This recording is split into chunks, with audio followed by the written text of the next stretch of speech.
We've had about a police raid every 2 years.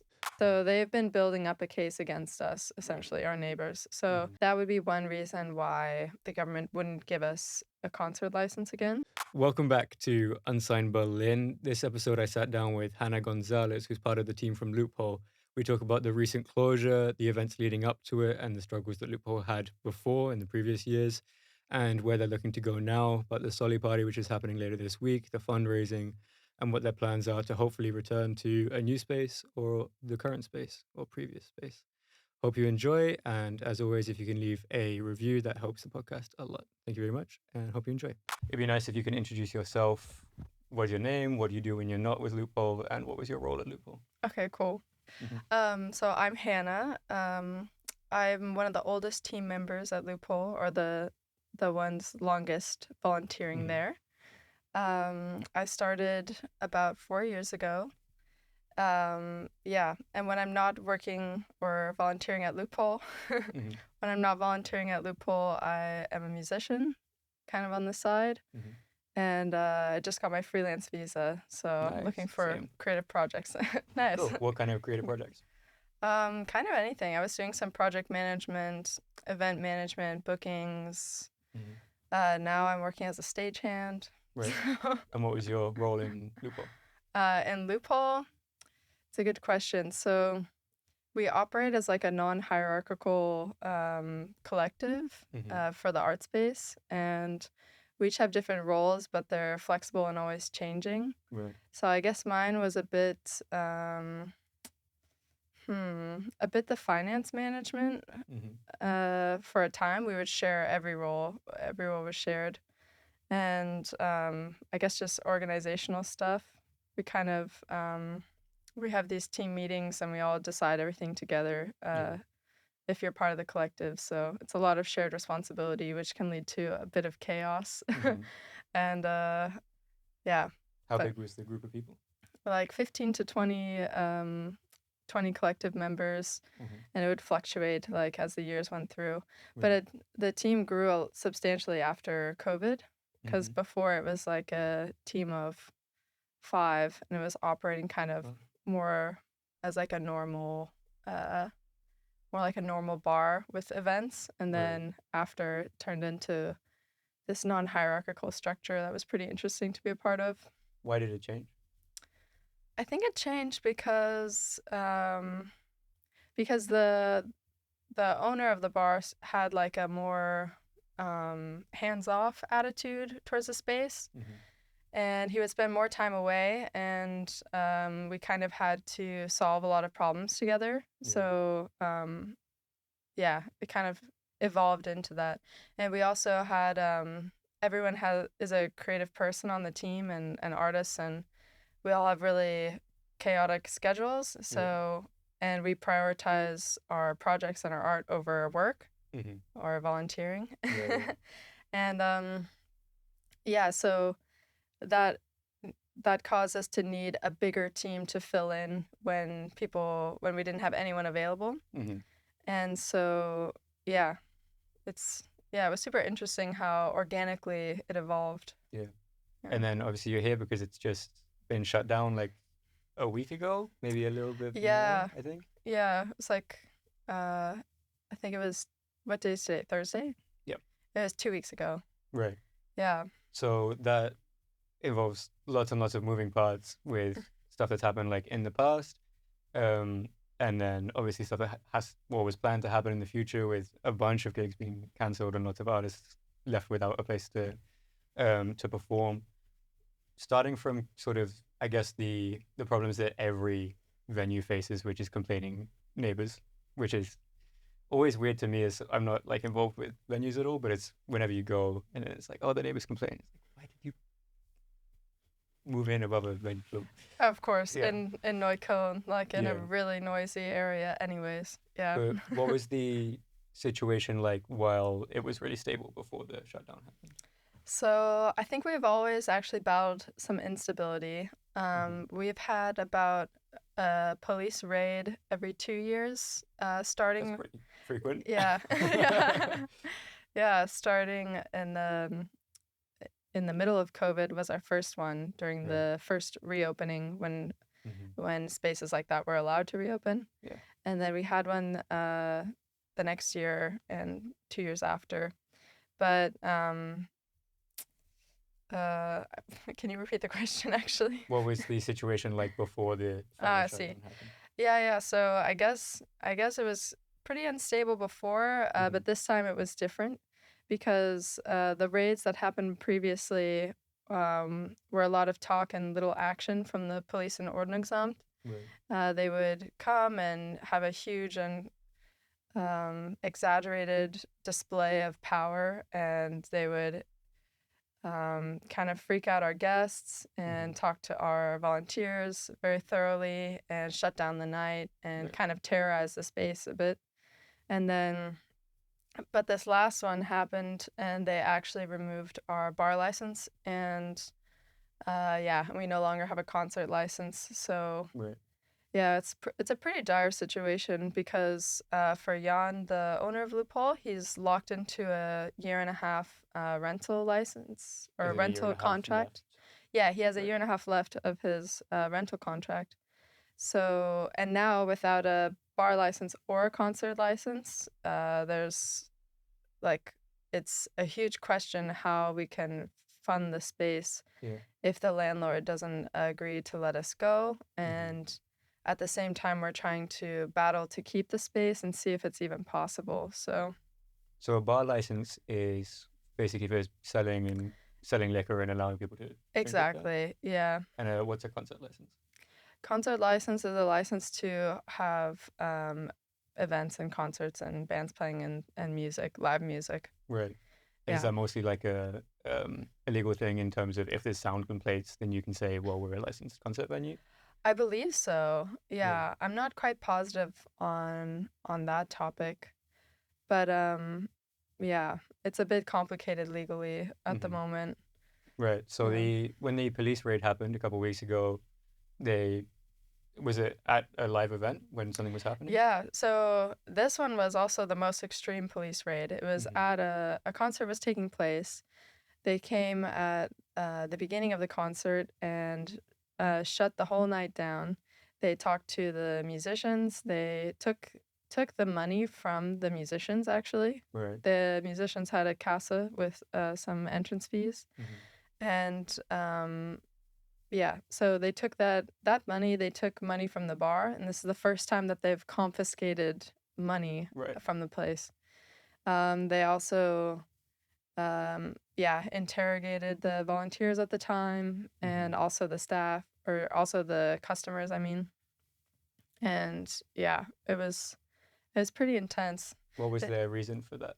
Our last detail before I move on, they also took a key to the place and they sealed the door shut and had everyone leave. So their reason for doing that is because this time what was different was apparently the owner Jan, he started the company with one other partner, like a work partner, and this partner was, I think he left Germany for a long enough period of time that the like concert license or the kind of company license became void somehow. There was some legal issue with that. Yeah, it makes sense. And it gave them the grounds to just shut the place down. Like, they didn't have to remove the bar license. They could have prevented us from having more concerts. But they kind of removed the bar license as like an extra punishment for us. So was there any like lead up to that in terms of usually, like, for example, when your visa expires, you have like a grace period of like, this is when you can get another visa, and then they like will send you information before you, for example, get like deported, which I don't know anyone who has been, but so get this, they sent us letters which which warned the owner Jan that that his work partner had left Germany for long enough that his company was going to become void, and they sent him warning letters, but the letters never arrived at his place and they were sent back. But that was enough for them to say, you were warned, I guess. because the letters were sent. I think that makes sense for anyone that has dealt with German bureaucracy. yeah, exactly. Yeah. So now the situation is well, can you get back into the building now? So what happened was, the morning after the raid, Jan went to the Ordnungsamt to speak with him. And at this point, none of the staff knew that Loophole was shut down. We thought it was just another horrible raid, and we'll find a way to recover. And Jan goes to the Ordnungsamt the next morning at 11 o'clock, and they have an hour-long meeting, and he sends a message into the group chat with all the 20 volunteers and just says, I'm sorry to say, but Loophole will cease to exist as of 5 p.m. Okay. So we had 5 hours to go inside and collect our things, and they were going to seal the door shut. And if we wanted to access the space again, we'd have to ask for permission. Mm-hmm. And the way they seal the doors, they put like a sticker, an official sticker over the keyhole.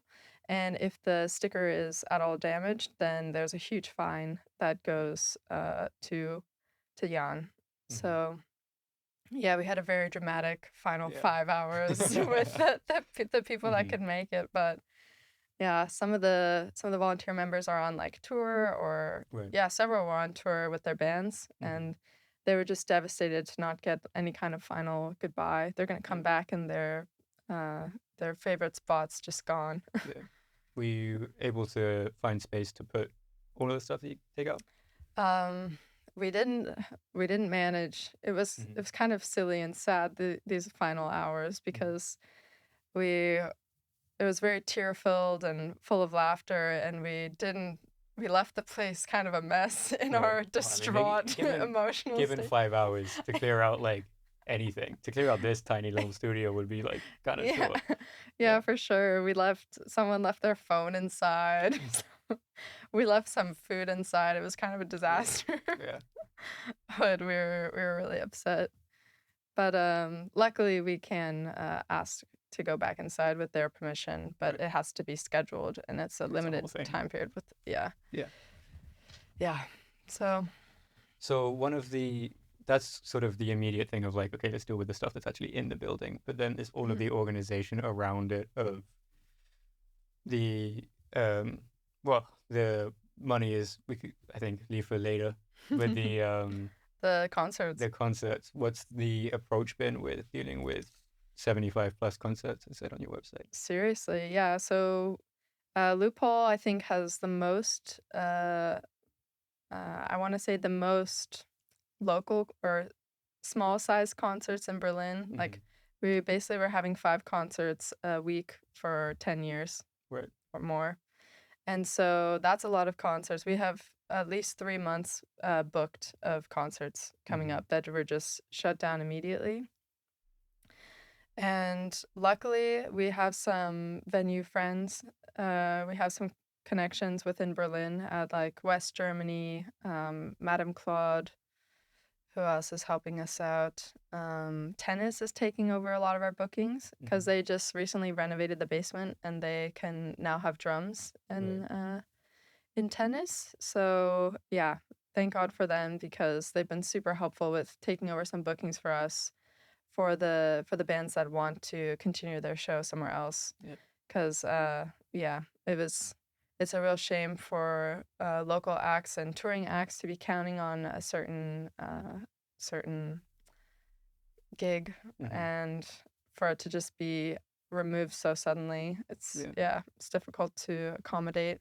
And there's the upcoming Soli party, which is it's called Lart now, no?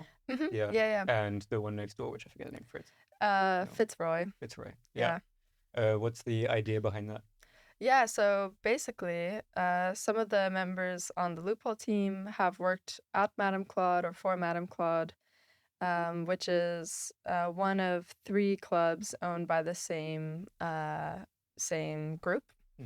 And so that's why they offered their space to us for the Soli party. It was once called Marie Antoinette, now it's called Lark, and then there's Fitzroy.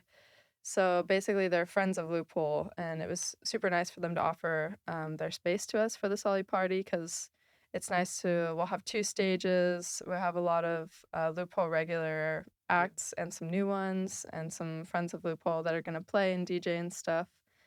And it should be a really fun night. Nice. And is it the sort of normal night structure where it's like paying the artist, or is it to finance the, not to finance, to raise funds for the upcoming?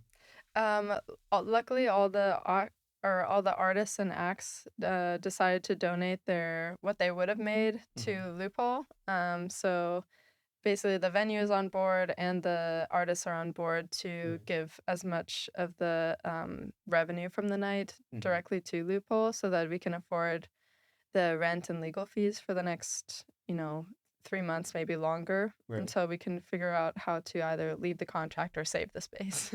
Does it look like there's a chance that it could stay the same space? Yes. We're looking for loopholes in the legal system currently.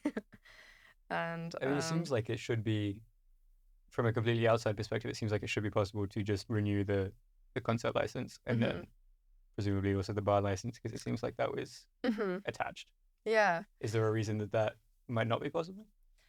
I think the biggest reason why it might not be possible is the huge sum of neighbor complaints we've gotten, which were officially, what's the word?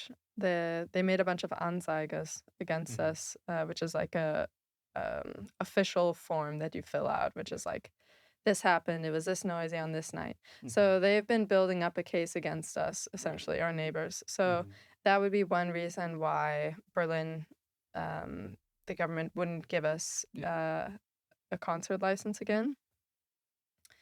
And then in terms of a bar license, we've considered becoming a Verein, which is like an official collective, in which case you actually don't need a liquor license to sell drinks to your Verein members. Oh, okay, right, yeah. Which is actually how 90 mil works. Right. Between you and me. Yeah. There are other places in Berlin that this is a great way to operate if you're an art space and you form an official collective and you can have drinks sold on site and put together events and stuff. And then I guess it's just like the organization on the previously customer but now club side has to change in terms of like, there's probably something that you have to sign up to the club before. Yeah, exactly. Like 90 mil, you have a membership card that you pay for the first time. So Loophole could do something like this in the future. Yeah. Another challenge is at the moment, like the Ordnungsamt and the police are not really fans of ours, like even in like an interpersonal level. Right. Well, after 3 raids, continued problem. Yeah, so we've come up with some strategies to kind of repair that relationship and show effort to improve our relationship with our neighbors, which is what they care about as well. And also like some building codes need to be adjusted, like fire exit. Right. And if we make an effort to get to that standard, then they'll have more, more leniency for us, I think. So is that stuff that like previously was a problem, or is it just like you need a higher level when you're starting a new? It's been previously a problem, I would say, but we've definitely made steps to attempt to meet their requirements. Like, for example, since the basement doesn't have a fire exit, it can only be used as storage. Right. So since we were told that in like the first raid, we stopped having events downstairs and we only used it for storage for like music equipment and stuff. But in the most recent raid, they saw couches in the basement. So they were like, considered a lounging area. Yeah. So they didn't like to see the couches. Yeah. I'm trying to think of places I've been where there's a fire exit in the basement, because there must be. Right? Yeah. Because I guess it's important, but it makes sense. But I'm just trying to like, I feel like I've never seen it. Yeah. So also, like, where would it go? Right? It's super expensive. If you don't have one to put one in, it's it'd be like tunneling. Yeah, to make a stairway? essentially, yes. And some businesses have to do this. Like, if we Mhm. wanted to make use of the basement, Yeah. we would need, I don't know, it's like 10 grand or more or something ridiculous to Mhm. put in, to tunnel an exit from. Yeah, so it's a bit unmanageable, but yeah, we love the neighborhood, and Mhm. we've always loved being just like a local spot for small concerts, Yeah. and we'd love to stay. Mhm. What was the It's the situation with message. the soundproofing before? The soundproofing, we've made huge improvements to the soundproofing Mhm. over the years. Like, last year we got the club Tag der Club Couture award money, Right. and that was 10 grand, and we spent a lot of it on a new ice machine and then sound, which we really needed. It was important. The new ice machine and then a bunch of soundproofing for the place. Right. What does that look like? That looks like adding like 2 feet to the ceiling of what's it called? Like foam? Yeah, essentially, yes. And then you put some wood over it, and we did that behind the bar, and we also did that over the door leading into the hallway of the Hof that's next to us.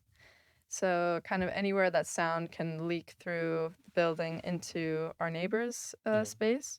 But the biggest challenge that we had after that, because it significantly reduced the sound going into the neighbor's building directly, but it doesn't stop the sound of people leaving the venue outside or just walking by. Like, it's in Neukölln, and if our neighbors saw anyone on the street near our place, they assumed they were from us and that we were responsible. Yeah. And the sound of them just talking on the street like penetrates the window of our most fussy neighbor. So There's one. yeah. Is there anything that can be improved from that? It's a good question. We, after our first struggles, we started to have an official like security person that was also responsible for managing people outside. Right. So we didn't have a late night concert night without one. But even then, it's a noisy neighborhood, so you can't always control everyone outside. Yeah. So yeah, it seems despite our attempts, I also think that it feels like there's a personal, what's the word? It feels like we're a scapegoat to the neighbors because they never acknowledge the improvements that we make, and they always have a problem with us. And it can feel quite personal because not everyone is a fan of, concerts and punk rock and What was the capacity of the venue? I think it's like 120 in the whole space, and so then small. It's very small. In the concert room, we would say 80, but I think it's more like 60. In terms of people that came? Say again? In terms of people that came? Or people that fit in the concert room. The concert room. Yeah, we never really measured, but I think it's like 120 total, 60 people in the concert room. Right. Yeah. And what was the setup previously like for artists? Because the sort of standard around the city is if you're in a club, you don't have to pay. The club will just pay you. And then that's like usually a flat rate, or if it's a venue, if it's like Monarch or Lark or Fitter, it will be you pay some amount of money for just renting it for the night, and then maybe there's bar tab, maybe they take a fee off the door, that kind of thing. Yeah, for sure. Loopholes? So our door deal was always that the door money was used to pay the sound engineer and then the door person themselves, and then the artist would keep the rest. Right. So, yeah, like worst case scenario, the least busy night I ever worked in 4 years, the artist did have to pay I don't know. The sound guy and the door guy. Yeah. Right. But never the full amount because, basically you have to bring 10 people to cover the fee. Right.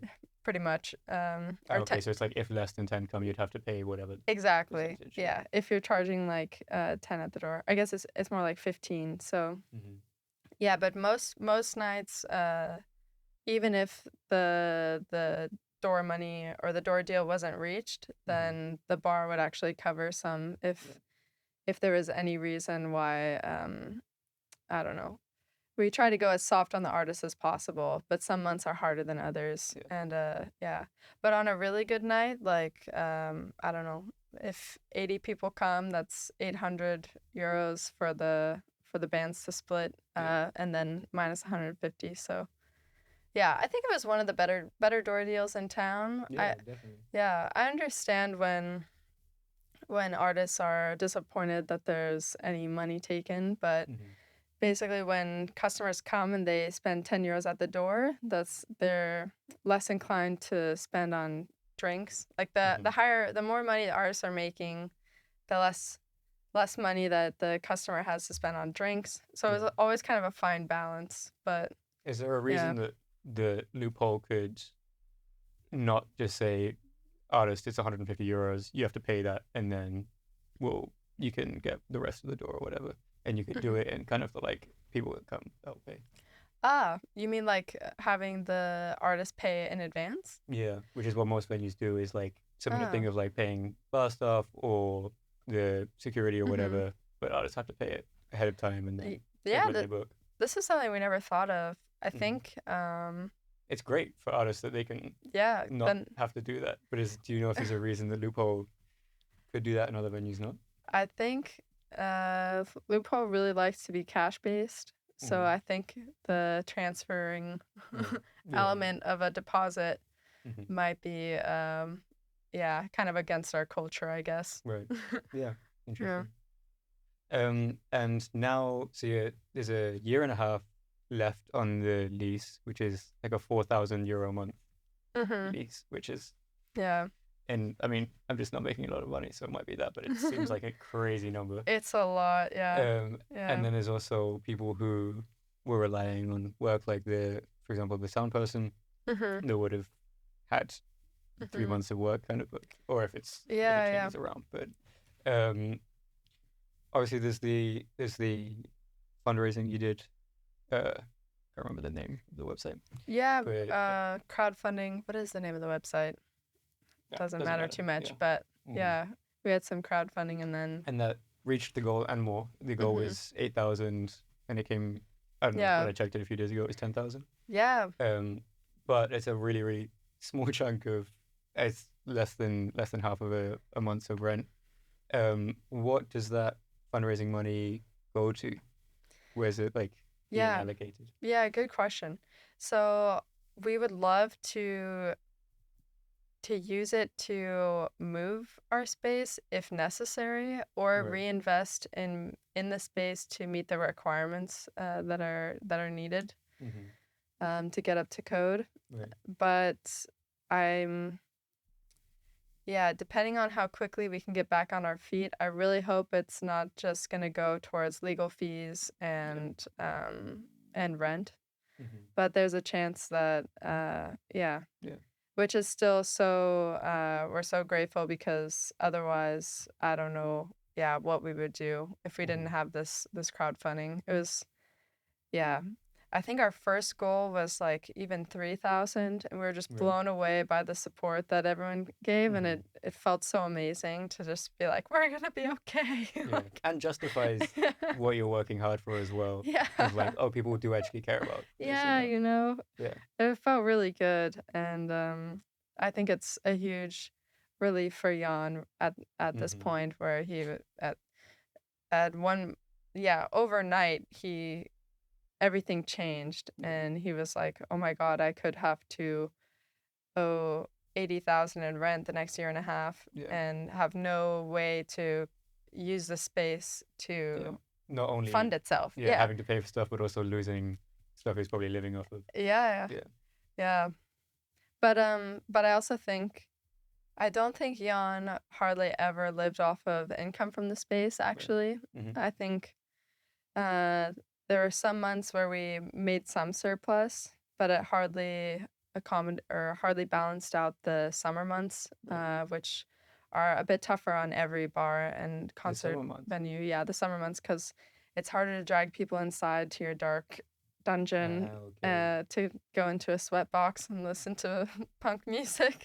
That's interesting. I always kind of assumed it was winter months would be harder because I don't want to go out to stuff. Right. But it makes sense as well that most of the time in the summer I'm outside. Yeah. So I think the place was pretty balanced. There were some months if we had a lot of noise complaints, we'd get fines. So that would be an additional cost. And I think we were kind of barely breaking even when you look at the year together in total. But yeah, there were definitely, over the last 10 years, there's definitely been a lot of months where Jan is putting in his own money to run the space. And yeah. What does the noise complaint system look like? Because on the website it mentioned that there were several cases where the police had come and been like, there's no noise, it's not a problem. Yeah. But then, I don't know, when I was looking for apartments at one point, and one of the ones I saw, which was crazy, was that it had a decibel meter in the apartment. Really? And it was like, if you go, the person in the apartment below works night shift, so if you go above this, your lease is terminated, which is insane. But is there any sort of like regulation on like an actual line of decibels or anything that you have to abide by? A good question also. So in Germany, it was a bit of a culture shock to me because I find that Germans are much more conscientious of noise than in the States where I'm from. Like, they have a lot of regulation around noise in Germany. You can have your rent reduced if you live on a noisy street. You're not allowed to play, or you're not allowed to make noise on Sundays specifically. Which is why we could, if we were all booked up and we had a Sunday free, it was never possible. And the way that they handle noise complaints is also interesting because we've had some police people come, and they come and it's a really quiet night. And we say, see, it's super quiet. Like, why are the neighbors calling about a noise complaint? And the police have said to me before, if someone complains at all, then it's already too loud. Like, the complaint in and of itself justifies, without any measurement of the noise, that it's too loud. Yet some other police have kind of rolled their eyes and been like, you're right, it's really quiet. Like, I don't know what your neighbor's on about. And then they leave. So I don't know how regular or how regulated it is. I think there are definitely decibel limits for outdoor concerts and there must be some for I don't know. I know my apartment doesn't have a decibel limit. It just says like, because I do music and I have to think about this, is like practicing instruments we're allowed for 1 hour between 9 to 5 on a weekday, which is pretty fair to me. But then it says like the rest of the time music has to be room volume. Okay. Which I don't know what that means. Right? Yeah. But you're also I think you're allowed to practice an instrument a bit more, but you have to take a lunch break, which is funny. Right. Like, you're not allowed to practice a trombone between like noon and 2 p.m. or 3 p.m. or something. Oh, okay. Yeah. This would be interesting to look into more specifically, because one time we were doing some research and I remember just being like, that's strange, like even a lunch break. Yeah, I think it's per building. I think, or at least that's my understanding, but I imagine it's different with venues as well. Good point. Yeah, for sure. Have you seen any sort of response from the government or organizations like Music Board or Initiative Musik, where it's like they have their own systems which they have to work with, but they are funding for music culture in Berlin, and they're kind of pillars of being able to hold up some sort of like support for exactly situations like this? Has there been any response yet? Apparently there's some divide among I guess government officials. Like, it'd be really handy if I remember this guy's name, but there's someone. In a good way or a bad way? Both. He's involved in the government in Berlin somehow, and he commented on Twitter that he had Loophole like shut down. Oh, right. And But meanwhile, culturally speaking, Loophole, we were named in like Expo Berliner or something some years ago in an article the fourth best club in Berlin. Wow. And more recently, the club commission did some research called, I think it's just called Nightlife in Berlin. It's with Lutz Leitzenring, who is a previous episode. People listening can go check that out. Oh, nice. Yeah, so they did this study, and Loophole was a key player in like the cultural revenue of Berlin. So you'd think that we would have more people supporting us, regardless of their interest in the cultural element, but the revenue generated by tourism and like the cultural element, there was definitely some money involved in drawing tourists and also artists made money. Then if you, like you said, a good night would be 800, well, maybe 600 euros. That's like that's a good chunk of money to go off for a while. For sure. There were many nights where the artists would hand them the cash or tell them how much they'd made, and they would look at me and just be like, "This is the most I've ever made for my concert." What role do you feel like Loophole played in regards to the artists that it had on? There was a pretty strong idea of curating, or like making sure that you had a certain type of artist on. Yeah, so I think what's also very interesting about Loophole is most venues have one or two bookers, like maybe three. But Loophole, anyone that was part of the collective could book concerts and have access to the calendar. So that meant that there was such a diverse group of taste for concerts. So everyone kind of developed their own specialty. Like some really liked booking punk bands, some more psychedelic rock, some electronic, some you name it. And so I think we had one of the most eclectic collective lineups like around. So I think that inherently when you share the booking responsibility between, there was kind of like 6 to 8 active bookers, I would say, who would organize the nights. And then you have just such a diverse group of artists coming up. How do you try to maintain quality with that? That's a challenge. Was there any sort of system of, I mean, we're doing the podcast, we've had, including festivals and stuff, like 80 guests roughly. And we've gone through several different phases of being like, oh, this is how we should approach like figuring out if it's going to be a good episode or not. Or this is how we should approach if this is an established artist, which is like really difficult to pin down a measurement. Was there any system for that? I think it's difficult because also art and music is really subjective. So, but there was definitely organizational things that could have benefited that when you have such a big group of people doing the same job, it's difficult to know that everyone is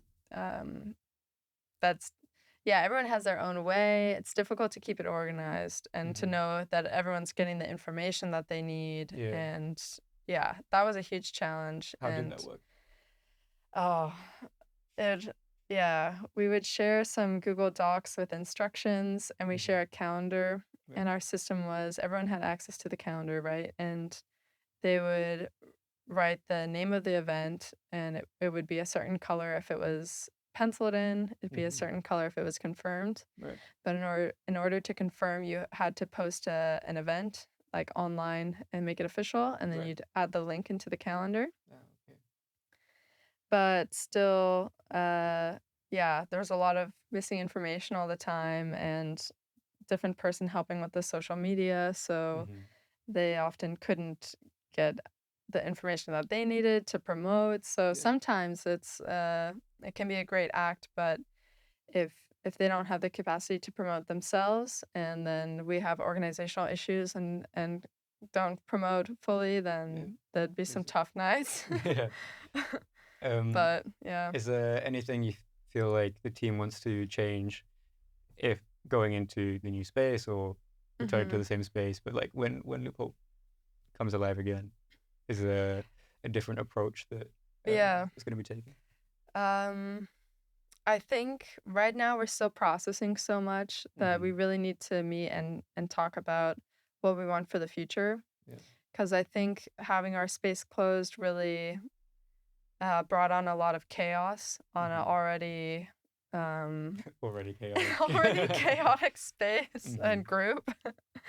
So exactly. So I think the having a future which is so unclear about if we will be able to start a new space or save this one. Mhm. I think, yeah, it's a lot to process, and I don't know if we're yet thinking about how, How to move forward? yeah, Like like tomorrow. yeah, or how we want the dynamics to go. Mhm. But the ways, in my opinion, that we were functioning the best, or when we were functioning the best, were when we really had specialties that you, As 'cause in team member specialties. yeah, Right. exactly. Like this is the person you ask to for social media or promotion and stuff like that. So Yeah. yeah. Nice. Well, we've done about 40 minutes. Before we finish up, what's your music project? You said you're in a band. Ooh. Uh-huh. Yeah, so right now I'm playing in my best friend's project. It's his Mhm. passion project. Right. The band is called Hot Couture, Mhm. and Joel Thomas is the creator behind it, and I play synthesizer, Right. and it's been a lot of fun. Yeah, What kind of music is it? it's I'd say we like to call ourselves like goth disco. We have some Right. dancey songs. We have some kind of like dirtier like rock songs. Mhm. Sometimes a bit punk. But yeah. Cool. Nice. Well, we'll leave all this stuff in the description. Is there any place you want to direct people who are listening to? Oh, good question. I guess you can check out the Loophole Instagram to see updates on our plans moving forward. Mhm. And for the Solly party, if you're in Berlin, you definitely got to come. Which is It's gonna this be will on be the on Sunday. 26th. So that's like what, Friday? What day is it? It's on the 26th, I know. 23rd is a Tuesday. I think So it's a Friday. yeah. Yeah. Nice. Well, it'll be on the 26th. It's this week. Yeah. Yeah. And then if you want to check out my music or Hot Couture music, we're on Mhm. Spotify and Apple Music and Instagram. Awesome. Thank you, everyone who is listening. You can support the podcast by leaving us a review. That helps a lot, or sharing. And you can keep up to date with independent artists and with the Loophole situation, following either Loophole or Unsigned Berlin on any platform. We're everywhere.